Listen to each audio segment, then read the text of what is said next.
From the weather team you can trust, here's Chief Meteorologist Eric Snyder. Our overcast day continues, except now it's just overcast with less rain than what we had before. A few hundredths of an inch of wet weather. It's about as much as we could wring out here for most of the area. There's a few splotchy showers that are still alive, but at this point, we've kind of turned that faucet mostly off in a lot of areas. We're down to 68 degrees right now.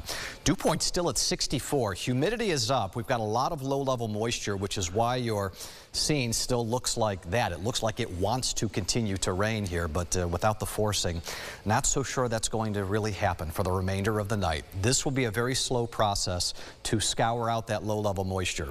So this will be a night and likely a morning tomorrow that starts off visually kind of ugly, but do not judge your day by what you see into the morning. Know that by the afternoon it's going to change dramatically as the sun comes out and temperatures go into the mid-70s. For a lot of you, again, that's pretty much the perfect sweet spot in terms of weather that you would ever want on a given day. Satellite and radar, the stuff that we had this morning continues to race eastward. They're getting nice beneficial rain in the Adirondacks, which, fingers crossed, might help again add some vibrancy to some of that fall color, which in spots in the Adirondacks, we're talking about approaching peak by this weekend. They're really aggressive over there this season. The leftover showers that we've got here riding west to east, very close to the thruway, just on the north side. Still, you know, every little bit helps with that. Tropical storm Umberto right there, but that's really not the one that a lot of folks are more interested in. It's the one that is still nameless for the moment. We're going to give it a name eventually. I think that's just a matter of time.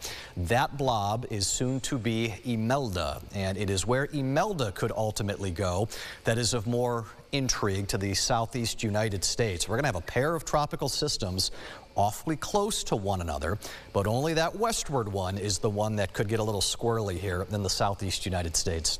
We got a lot that we don't know. Let's just be open and honest about this, particularly when you've got two systems that could be adding their own interaction here. Nobody on planet Earth knows if soon-to-be Imelda is going to end up actually making a landfall in the U.S. All we know is I think the odds are probably a little bit higher of that prospect today than what they were yesterday. That's my takeaway from that. Morning cloud cover. Mix it out pretty quick by lunchtime. The rest of the afternoon will shine. Your Saturday will be beautiful with partly cloudy conditions, highs well into the 70s, near 80 degrees. Sunday is mostly sunny with highs well into the 70s to near 80 degrees. And then we get to have this conversation all over again. When is it going to rain again? This is long-range model output over the next half a month, the next 15 days.